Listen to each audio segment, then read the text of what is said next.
అపోస్తులుడైన పౌలు కొలస్సీలకు రాసిన పత్రికలోని 3వ అధ్యాయంలో ఉన్న 25 వచనములు. మీరు క్రీస్తుతో కూడా లేపబడిన వారైతే పైనున్న వాటినే వెదుకుడి. అక్కడ క్రీస్తు దేవుని కుడి పార్శ్వమున కూర్చుండి ఉన్నాడు. పైనున్న వాటి మీదనే గాని భూ సంబంధమైన వాటి మీద మనస్సు పెట్టుకొనకుడి. ఏలయనగా మీరు మృతి పొందితిరి, మీ జీవము క్రీస్తుతో కూడా దేవుని యందు దాచబడి ఉన్నది. మనకు జీవమై ఉన్న క్రీస్తు ప్రత్యక్షమైనప్పుడు మీరును ఆయనతో కూడా మహిమయందు ప్రత్యక్షపరచబడుదురు. కొలస్సీలకు రాసిన పత్రిక 3వ అధ్యాయంలో ఉన్న 5వ వచనం నుండి, కావున భూమి మీదనున్న మీ అవయవములను అనగా జారత్వమును, అపవిత్రతను, కామాతురతను, దురాశను, విగ్రహారాధనయైన ధనాపేక్షను చంపివేయుడి. వాటి వలన దేవుని ఉగ్రత అవిధేయుల మీదికి వచ్చును. పూర్వము వారి మధ్య జీవించినప్పుడు మీరును వీటిని అనుసరించి నడుచుకొంటిరి. ఇప్పుడైతే మీరు కోపము, ఆగ్రహము, దుష్టత్వము, దూషణ, మీ నోట బూతులు అను వీటినన్నిటినీ విసర్జించుడి. ఒకనితో ఒకడు అబద్ధమాడకుడి. ఏలయనగా ప్రాచీన స్వభావమును దాని క్రియలతో కూడా మీరు పరిత్యజించి జ్ఞానము కలుగు నిమిత్తము దానిని సృష్టించిన వాని పోలిక చొప్పున నూతన పరచబడుచున్న నవీన స్వభావమును ధరించుకుని ఉన్నారు. ఇట్టి వారిలో గ్రీసు దేశస్థుడని, యూదుడని భేదము లేదు, సున్నతి పొందుటి అని, సున్నతి పొందకపోవుట అని భేదము లేదు, పరదేశి అని, సిథియనుడని, దాసుడని, స్వతంత్రుడని లేదు గాని క్రీస్తే సర్వమును అందరిలో ఉన్నవాడునై ఉన్నాడు.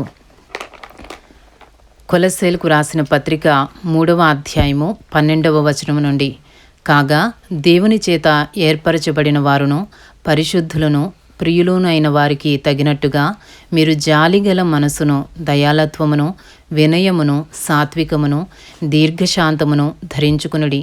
ఎవడైనను తనకు హాని చేసనని ఒకడనుకుని ఎడల ఒకనినొకడు సహించుచు ఒకనినొకడు క్షమించుడి. ప్రభువు మిమ్మును క్షమించునులాగున మీరును క్షమించుడి. వీటన్నిటిపైన పరిపూర్ణతకు అనుబంధమైన ప్రేమను ధరించుకునుడి. క్రీస్తు అనుగ్రహించు సమాధానము మీ హృదయములలో ఏలుచుండనీయుడి. ఇందుకొరకే మీరొక్క శరీరముగా పిలువబడితిరి మరియు కృతజ్ఞులయుండుడి. సంగీతములతోనూ కీర్తనలతోనూ ఆత్మ సంబంధమైన పద్యములతోనూ ఒకనికి ఒకడు బోధించుచు బుద్ధి చెప్పుచు కృపాసహితముగా మీ హృదయములలో దేవుని గూర్చి గానము చేయుచు సమస్త విధములైన జ్ఞానముతో క్రీస్తు వాక్యము మీలో సమృద్ధిగా నివసింపనీయుడి. మరియు మాట చేత గాని క్రియ చేత గాని మీరేమి చేసినను ప్రభువైన యేసు ద్వారా తండ్రి అయిన దేవునికి కృతజ్ఞతాస్తుతులు చెల్లించుచు సమస్తమును ఆయన పేరట చేయుడి. కొలస్సీలకు రాసిన పత్రిక 3వ అధ్యాయము 18వ వచనము నుండి, భార్యలారా మీ భర్తలకు విధేయులై ఉండుడి, ఇది ప్రభువును బట్టి యుక్తమైనది. భర్తలారా మీ భార్యలను ప్రేమించుడి, వారిని నిష్ఠూర పెట్టుకుడి. పిల్లలారా అన్ని విషయములలో మీ తల్లిదండ్రుల మాట వినుడి, ఇది ప్రభువును బట్టి మెచ్చుకొన తగినది. తండ్రులారా మీ పిల్లల మనసు కృంగకుండునట్లు వారికి కోపము పుట్టింపకుడి. దాసులారా మనుషులను సంతోషపెట్టువారైనట్టు కంటికి కనబడవలెనని కాక ప్రభువునకు భయపడుచు శుద్ధాంతఃకరణ గలవారై శరీరమును బట్టి మీ యజమానులైన వారికి అన్ని విషయములలో విధేయులయుండుడి. ప్రభువు వలన స్వాస్యమును ప్రతిఫలముగా పొందుదుమని ఎరుగుదురు గనుక మీరేమి చేసినను అది మనుషుల నిమిత్తము కాక ప్రభువు నిమిత్తమని మనస్ఫూర్తిగా చేయుడి. మీరు ప్రభువైన క్రీస్తునకు దాసులయ్యున్నారు. అన్యాయము చేసిన వానికి తాను చేసిన అన్యాయము కొలది మరలా లభించును, పక్షపాతముండదు.